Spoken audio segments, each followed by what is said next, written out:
नमस्कार, मैं जितेंद्र चतुर्वेदी। आखिर नरेंद्र मोदी ने ऐसा क्या कर दिया कि पूरी कांग्रेस में खरमंडल मच गया है। बताया जा रहा है कि सोनिया गांधी ने आनन फानन कांग्रेस कोर कमेटी की बैठक बुलाई है और दूसरी तरफ मल्लिकार्जुन खड़गे ने भी इंडी गठबंधन को चर्चा के लिए बुला रखा है। तब स्वाभाविक सवाल उठता है कि नरेंद्र मोदी सरकार ने ऐसा कौन सा उलटफेर कर दिया है कि सबसे बड़े विपक्षी दल के भीतर भूचाल आ गया है। और ये जो सुप्रीम कोर्ट से खबर आ रही है वह भी कम से कम कांग्रेस के लिए तो बहुत ठीक नहीं कही जा सकती। तो वो क्या है, इस पर भी बात करेंगे हम लोग। और कपिल सिब्बल के साथ सुप्रीम कोर्ट में हुआ क्या, ये भी एक मसला है। और मसला तो उदय निधि वाला भी है।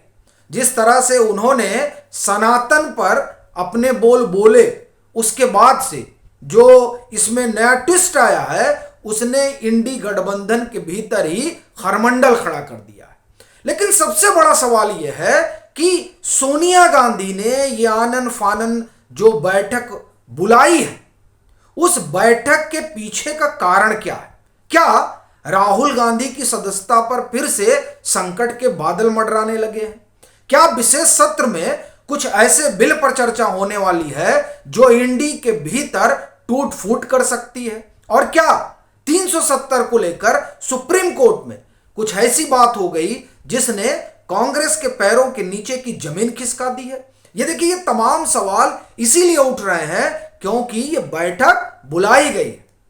देखिए, दो तीन चीजें हैं जो साफ तौर पर दिखाई दे रही हैं। एक तो ये कि राहुल गांधी को जो ये सुप्रीम कोर्ट से राहत मिली, इनके कन्विक्शन पर स्टे लगा, उसको चैलेंज किया गया है। यह कांग्रेस के लिए और कांग्रेस से भी ज्यादा गांधी परिवार के लिए बहुत बड़ा झटका है, पहली बात। दूसरी जो घटना है वह है विशेष सत्र का बुलाया जाना। अब विशेष सत्र का बहिष्कार करें या उसका हिस्सा बने, यह रणनीति जो है यह कांग्रेस के लिए बड़ी डायसी हो सकती है। यही है नरेंद्र मोदी का चक्रव्यूह।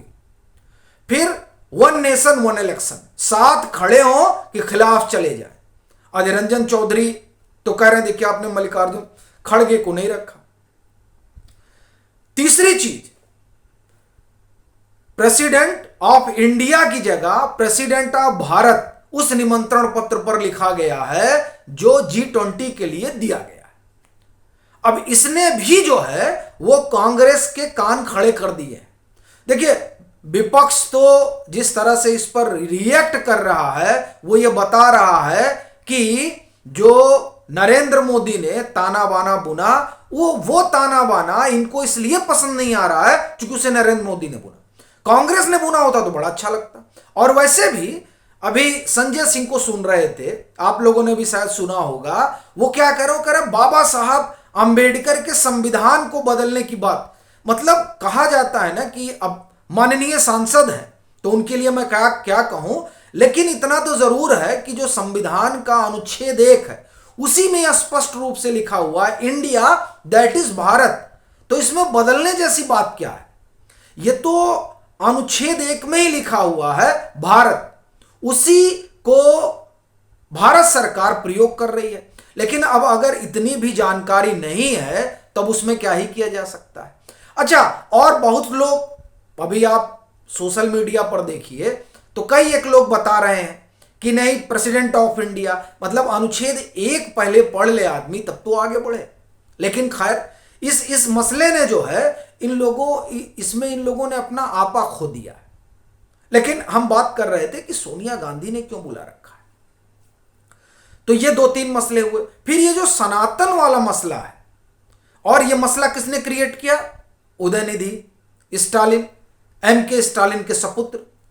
ये सुप्रीम कोर्ट पहुंच गया है और ये अब लोग सुप्रीम कोर्ट की तरफ देख भी रहे हैं कि कई मसलों पर सुप्रीम कोर्ट स्वतः संज्ञान लेता है। तो क्या ये जो मसला है इस पर भी सुप्रीम कोर्ट कोई कार्रवाई करेगा?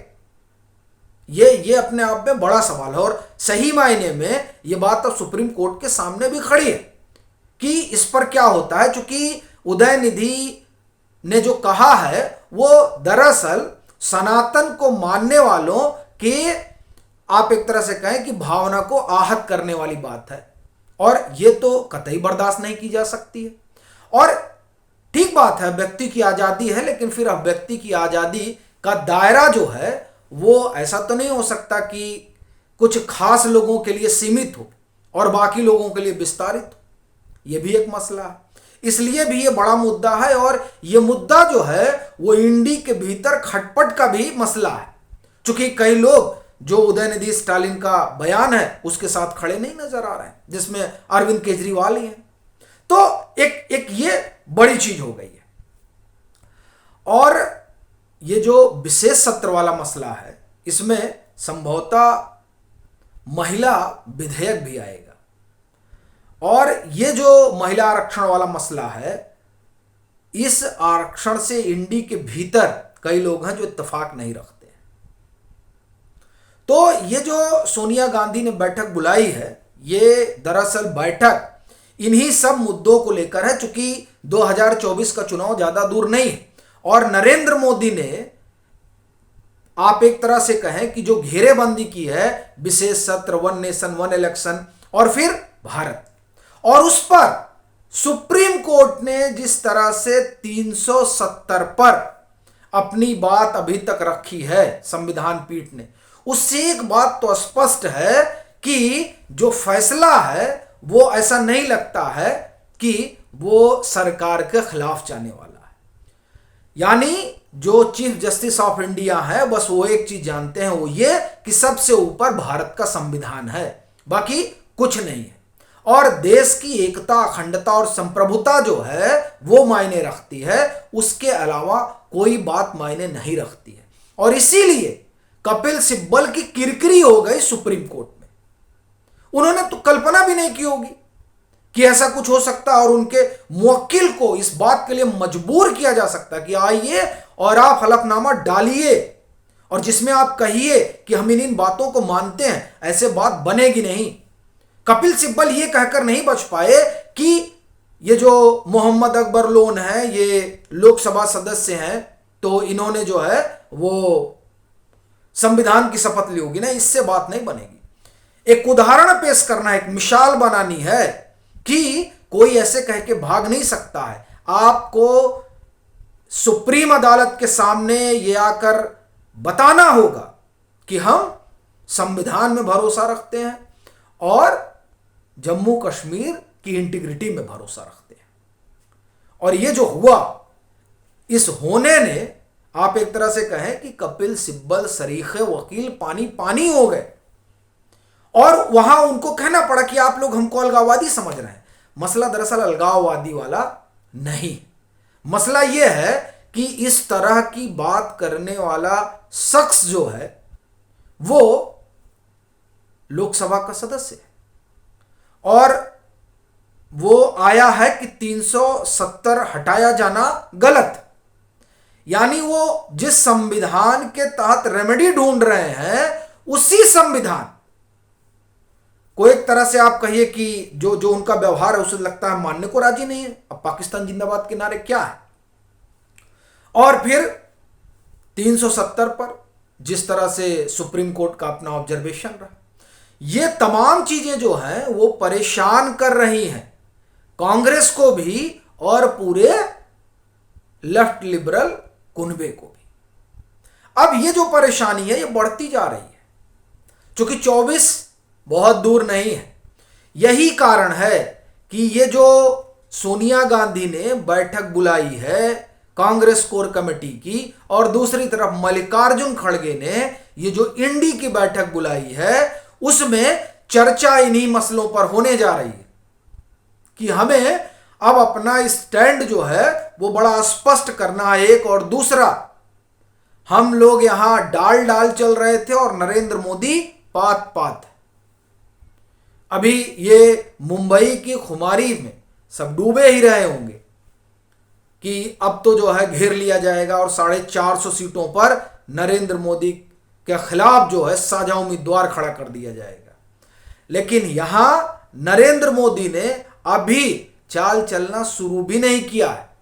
अभी तो सिर्फ कहा जा रहा है कि ये किया जाएगा, ये किया जाएगा और ये किया जाएगा। इतने भर में ही पूरी कांग्रेस जो विपक्ष का सबसे बड़ा दल है और पूरा विपक्ष धराशायी हो गया। और उस पर सुप्रीम कोर्ट की संविधान पीठ ने जो 370 पर अभी तक कहा है, एक तरह से तो अब वो फैसला ही हो गया, लेकिन अभी फिलहाल फैसले का इंतजार है। लेकिन 370 पर जो कुछ आ रहा है निकलकर, और जिस तरह से राहुल गांधी का संकट बढ़ता हुआ दिखाई दे रहा है, और उसके बाद विशेष सत्र और बाकी चीजें, उसने पूरे कांग्रेस और कांग्रेसी गठबंधन के भीतर जो हलचल पैदा की है कि सबको बुखार आ गया है। आपकी अपनी क्या राय है जरूर साझा करें। मतांतर से नहीं जुड़े हैं तो जुड़ें, वीडियो को लाइक करें और खूब शेयर करें।